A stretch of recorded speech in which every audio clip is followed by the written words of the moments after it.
Hello students. स्वागत है आप सभी का वोल्केनो आईएएस के डेली करंट अफेयर के डिस्कशन में। तो आज का जो करंट अफेयर का डिस्कशन है उसे हम स्टार्ट करते हैं स्टूडेंट्स।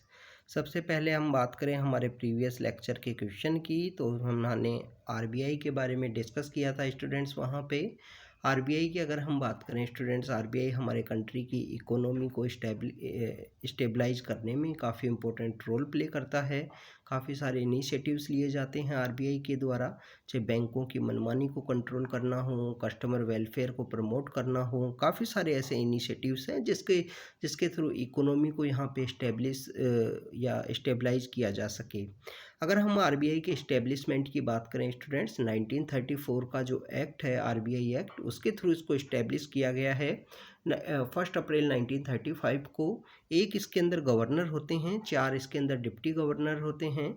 इवन वर्ल्ड की जो इकोनॉमीज़ हैं उनके अंदर आरबीआई की जो वर्क है उसको कंटिन्यू यहाँ पे एनकरेज किया गया है। बेसिकली आप देखिए कि एक नोबल ल्यूरेट है, उनके द्वारा एक स्टेटमेंट दिया गया था कि जो सब प्राइम क्राइसिस हुआ था वो सब प्राइम क्राइसिस नहीं होता अगर आरबीआई के गवर्नर वहाँ पे उस समय में यूएस फेडरल रिजर्व को हेड करते। तो स्टूडेंट्स, ये बेसिकली आरबीआई के बारे में कुछ बातें थी। आज का जो करंट अफेयर का डिस्कशन है वो हम स्टार्ट करते हैं। सबसे पहले अगर हम बात करें हमारे फर्स्ट टॉपिक की, तो वो है वाइब्रेंट विलेज प्रोग्राम के बारे में। स्टूडेंट्स, रिसेंटली हमारे मिनिस्ट्री ऑफ होम अफेयर्स के द्वारा हमारी जो बीएसएफ है, हमारी इम्पोर्टेंट एक डिफेंस फोर्सेज है, अभी कुछ दिन पहले हमने उसका इस्टेब्लिशमेंट जो डे है वो भी सेलिब्रेट किया था।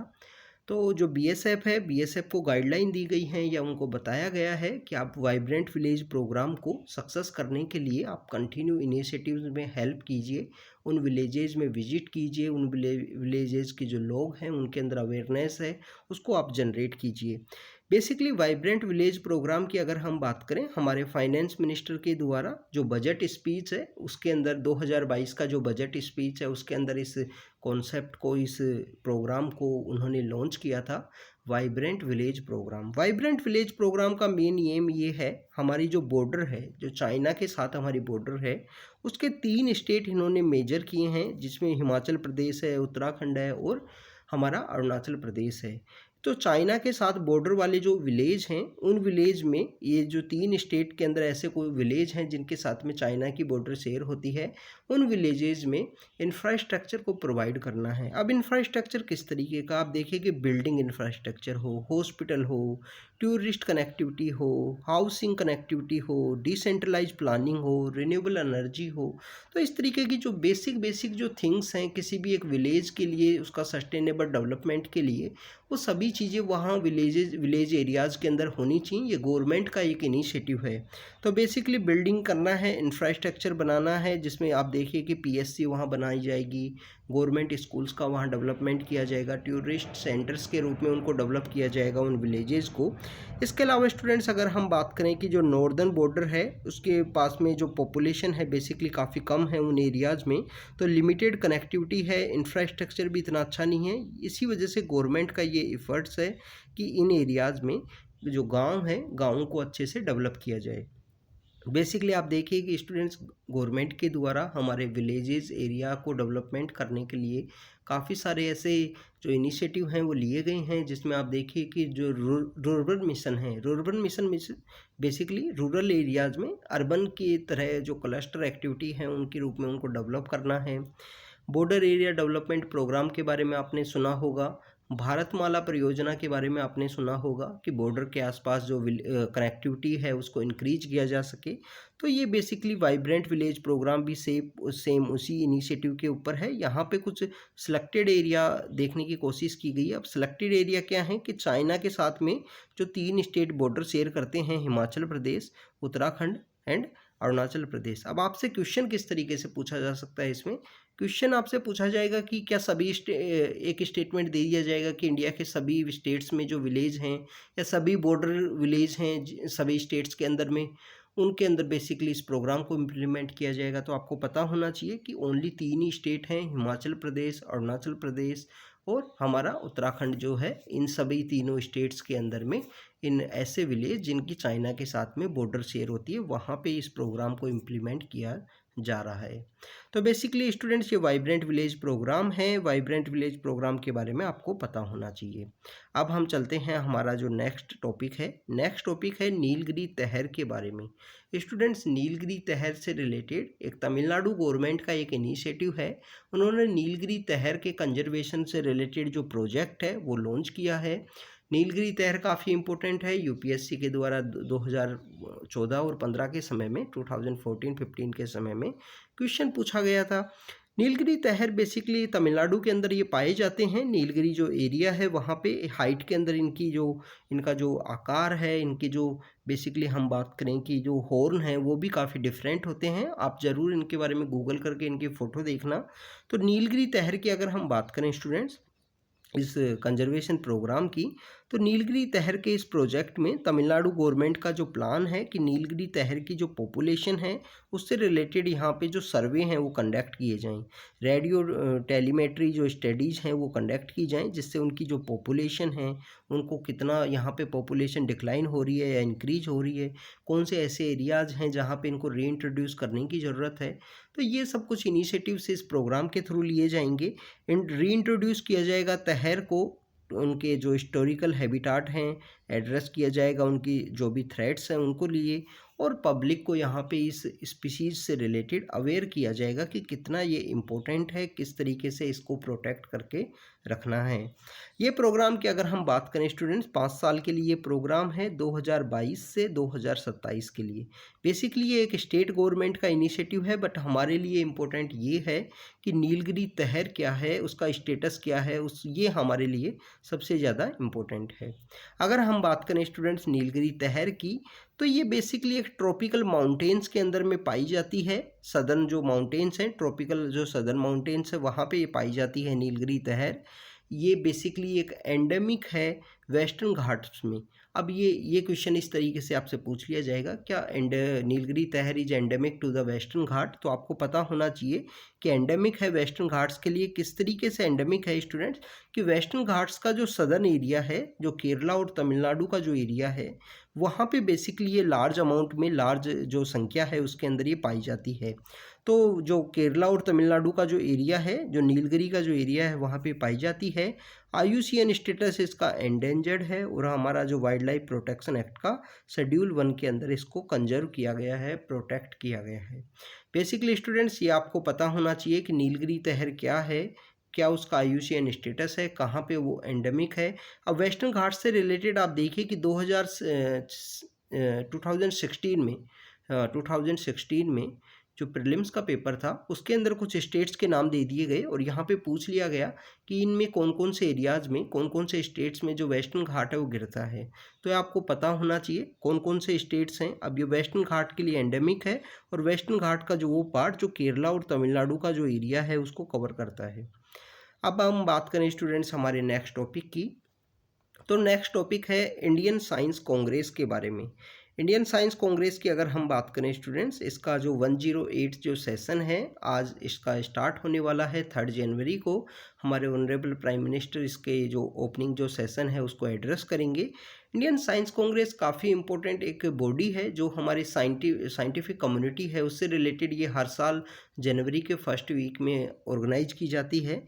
इंडियन साइंस कांग्रेस की अगर हम बात करें स्टूडेंट्स, ये एक एनुअल गैदरिंग है, हमारे कंट्री के जो रिसर्चर हैं, जो सभी लोग हैं उनसे रिलेटेड ये ऑर्गेनाइज की जाती है इंडियन साइंस कांग्रेस एसोसिएशन के द्वारा।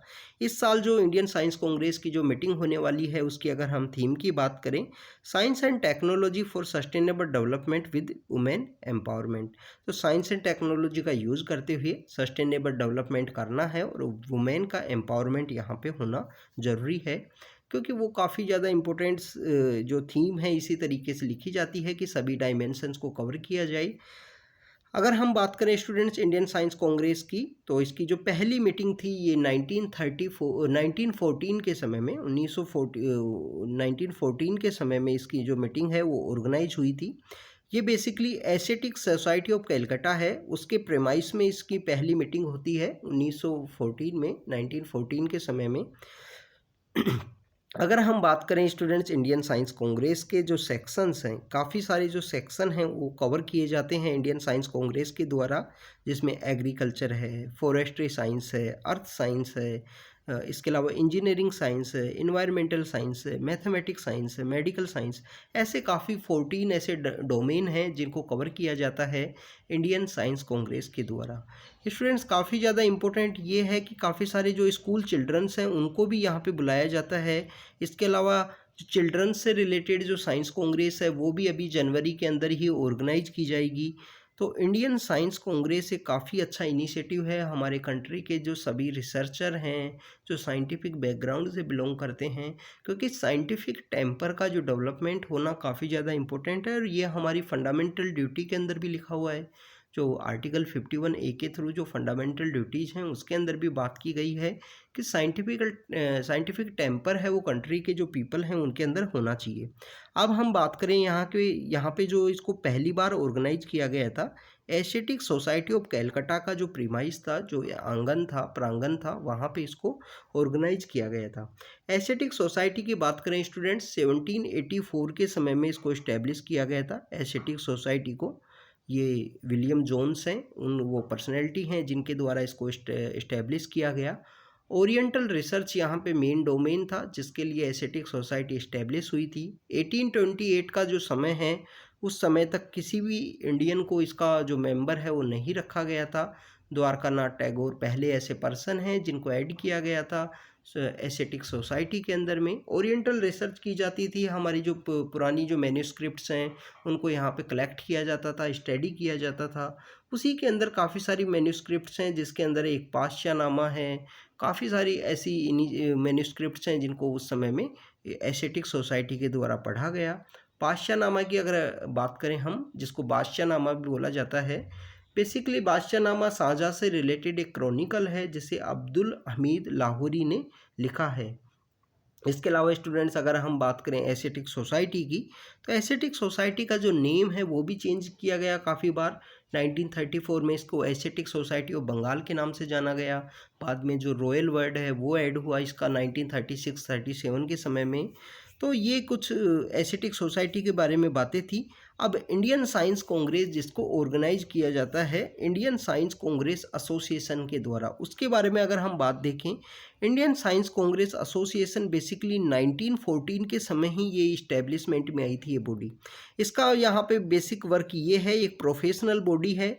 प्रेजेंट समय में हमारा जो DSC department of science and technology है, डीएसटी है, उसके अंडर में आती है। और डीएसटी किसके अंडर में आता है? Ministry of science and technology के अंडर में आता है। इसको बेसिकली यहाँ पे इस्टेब्लिश किया गया था इंडियन साइंस कांग्रेस एसोसिएशन को, जो इस्टेब्लिश किया गया था उस समय में 2 ब्रिटिश केमिस्ट हुआ करते थे उनके द्वारा, यहाँ पे जिसमें पीएस मैकमोहन हैं, प्रोफेसर जेएल सिम्पसन हैं, इनके द्वारा यहाँ पे इसको जो इस्टेब्लिश किए करने में काफ़ी इंपॉर्टेंट रोल प्ले किया इंडियन साइंस कांग्रेस एसोसिएशन को। स्टूडेंट्स लास्ट ईयर जनवरी के अंदर हमारे ऑनरेबल प्राइम मिनिस्टर ने कहा था कि कॉलोनियल एरा के समय में हमारी जो कम्युनिटी के द्वारा जितने भी साइंटिफिक एडवांसमेंट किए गए उनको रिकॉग्नाइज नहीं किया गया, तो हमको हमारे जो कॉलोनियल माइंडसेट है उसको ब्रेक करने की ज़रूरत है। पिछले वर्ष हमारे ऑनरेबल प्राइम मिनिस्टर ने इंडियन साइंस कांग्रेस के अंदर अपने एड्रेस में ये सब बातें कही थी। तो ऐसे कुछ जो हमारी जो साइंस कांग्रेस या अगर हमारे लोगों के द्वारा जो इनिशिएटिव्स लिए गए थे साइंस के, तो उनको हमको रीड करने की ज़रूरत है, वो भी हमको पता होनी चाहिए।